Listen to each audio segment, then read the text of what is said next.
Good evening and welcome to Alum Rock Christian Church in San Jose, California. We are about to start the season which we call Advent, or the preparation for the coming of the Lord. For the next 25 evenings, we are going to share with you a reflection by Allison Pittman in her book, a wonderful book called Keeping Christmas. And in this book, Allison compares the transformation of Ebenezer Scrooge into a new man to the transformation that we all have as Christians when we believe in Jesus Christ.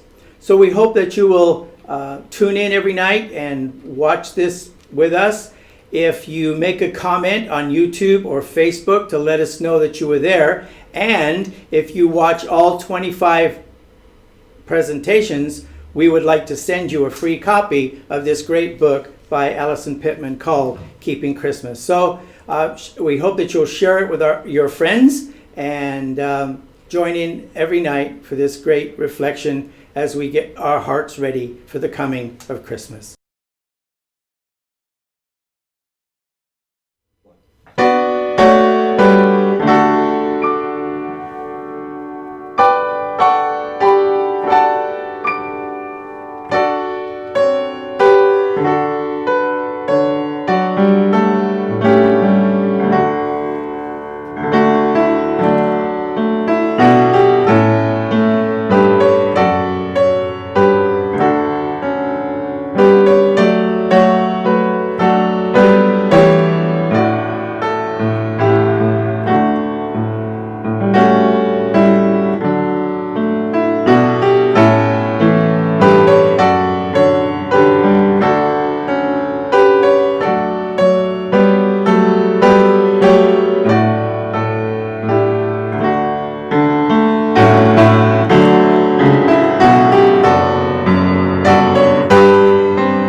On our Advent calendar this evening for December the 8th, we find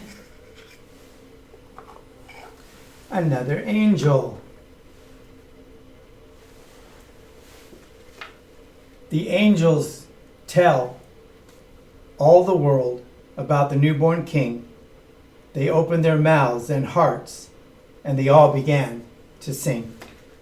Good evening, and welcome to our Advent reflection, Keeping Christmas by Allison Pittman.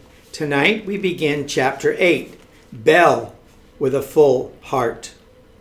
There have been some truly terrible things that have happened to the great works of art. Michelangelo's David dressed with a fig leaf, the Spanish restorer Cecilia Jimenez fixing the fresco of Jesus, and the song When Love Is Gone cut from the DVD and streaming versions The Muppet Christmas Carol. Those who didn't get a chance to see the movie in theaters or who missed out on the final round of VHS tapes might never get a chance to hear this beautiful haunting love song performed by the actor playing young Ebenezer and his beautiful Belle. I say it's a love song because I always think breakup songs speak to the truest of love. Chicago's If You Leave Me Now, in which a couple faces the fact that neither wants to go on, and that no matter the argument, the morning light will bring regret for things said in the night. Well, It just kills me every time I hear it. The lyric, "If you leave me now, you'll take away the very heart of me," acknowledges the kind of love that lets you forget the person who buys the shiny Scotch tape for Christmas present wrapping rather than the matte tape that was so very clearly noted in the text message.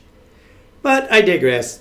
Belle and Ebenezer are breaking up. Long before Beyonce would tell the world to put a ring on it, Belle gave Ebenezer the boot.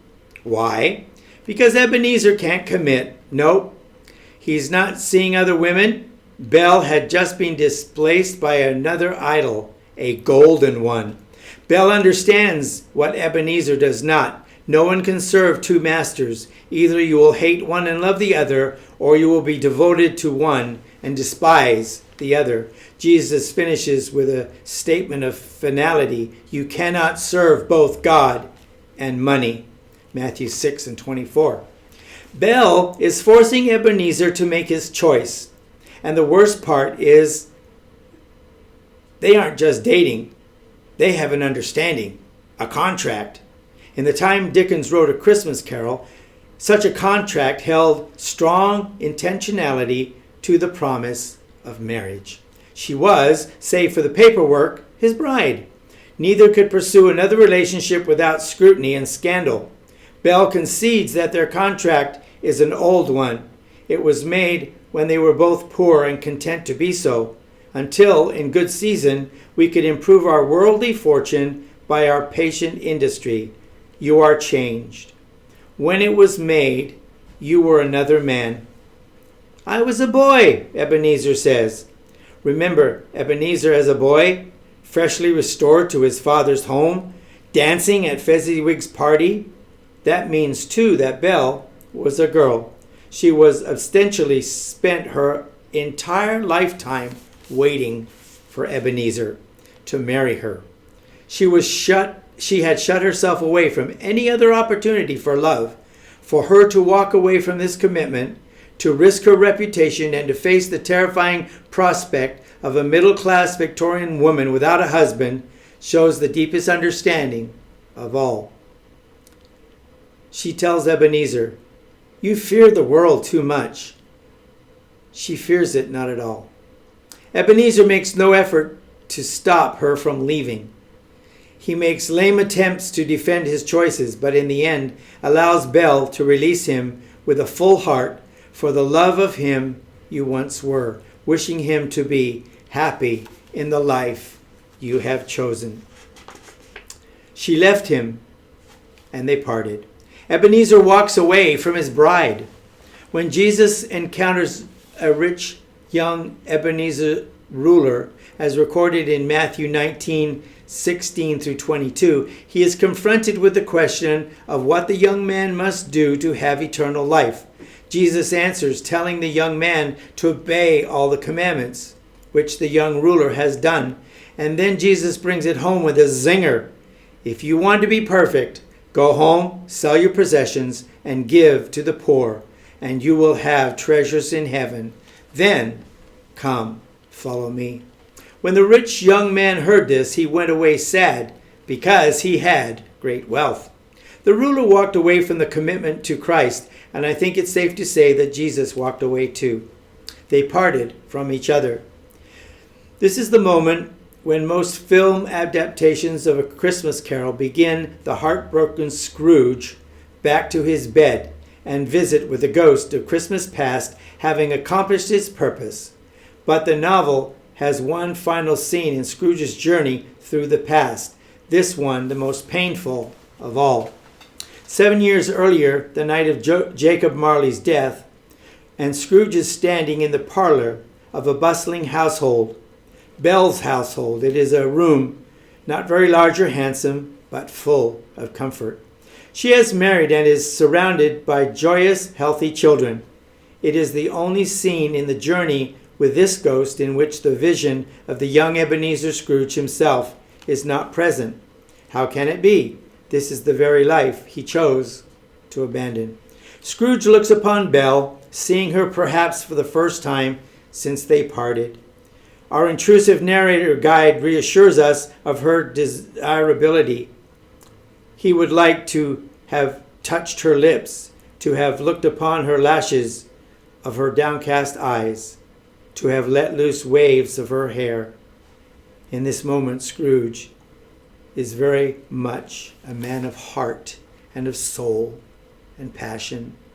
And it is the glimpse of his permanent, eternal separation from Belle, this peek into what might have been, that breaks him.